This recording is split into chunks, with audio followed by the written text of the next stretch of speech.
Everyone says you should be A/B testing, but what if I told you most people are doing it wrong and it's costing them time, money, and credibility?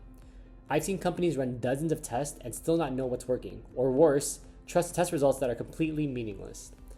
In this video, I'll show you how to avoid the biggest A/B testing traps, how to design tests that actually work, and how to use it to make decisions, not just look smart in meetings. All right, so what is A/B testing? This is really testing two versions of a thing, whether it's a page, an ad, an email, to see which performs better. But it's not just flipping a coin between these two versions. There's math, there's logic, and there are rules. So an example of this would be changing the CTA button or your call to action button from buy now to get yours. And if you do it right, this could improve conversions, but most tests aren't done right. How to actually run A/B tests in Google Ads. So let's break down exactly how to run an A/B test inside of Google Ads, whether you're testing ad copy, landing pages, or a bidding strategy. Okay, so step one, you need to decide what you're testing. Start with one variable. Is it your headline, your call to action, a landing page, or an ad format? So for example, we'll test two different headlines, right? An order today, ships tomorrow versus fast shipping, no stress. Pro tip, don't test everything at once. You want to keep your experiment clean, so one at a time ideally. Step two, set up a draft and experiment campaign. Google Ads has a built-in A/B testing feature. It's called experiments. So here's how to set it up. When you go to the campaigns tab, hover over the campaign you want to test, click the experiments tab on the left, hit create experiment, and then you'll be prompted to name your experiment, choose what to test. So example, again, ad copy, bidding, landing pages, set your traffic split, and set your start and end date. Okay, step three, you want to build the variant or your B version. Now go into your experiment and make the change you want to test. If you're testing ad copy, change your headline or description. If you're testing landing pages, swap the final URL. And if you're testing bidding, adjust your strategy. Switch from max clicks to target ROAS.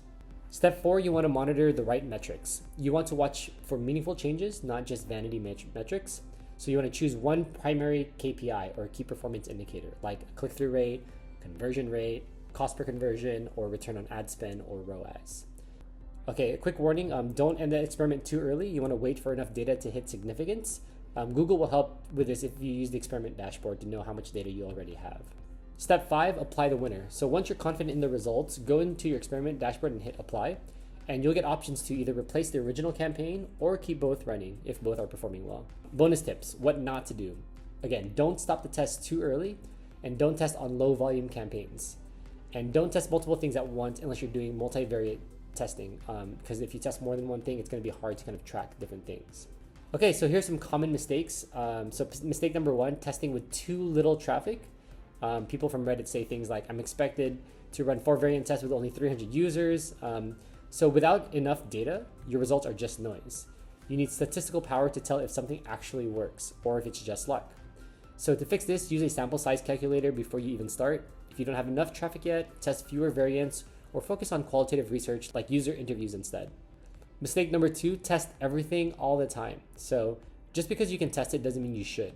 Not every idea deserves an A/B test, especially if the outcome won't meaningfully impact your result. So to fix this, use an impact, confidence, effort framework to prioritize what to test. Focus on high impact, low effort ideas backed by clear hypotheses. Mistake number three, misunderstanding significance. So let's say variant B gets 5% more clicks, but only 40 people saw it. That difference is meaningless unless the test was statistically significant, meaning that there are a lot more numbers that you can analyze. So to fix this, set a minimum detectable effect and confidence level before launching the test. How to actually run a good A/B test. So first you want to start with a clear hypothesis. So that would be in the format of, we believe changing X will increase Y because Z. So an example would be, we believe using social proof in headlines will increase signups because it builds trust. Then you want to choose the right metric. Don't just track clicks, track what actually matters. Example is like signups, purchases, or engagement depth. Then you want to test one variable at a time. Otherwise, you won't know what actually caused the results that you're getting. And then you also want to run the test long enough. Use tools like Evan Miller's calculator to determine sample size, and just don't estimate it with your eyes. Watch for false positives. Just because A1 doesn't mean it did better. Dig into why it did better. And then of course, document and review.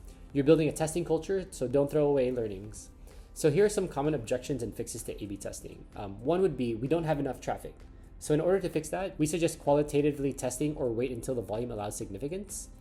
Another objection that we hear a lot is the test didn't move the needle. So think about, was your hypothesis too vague? Was the metric correct?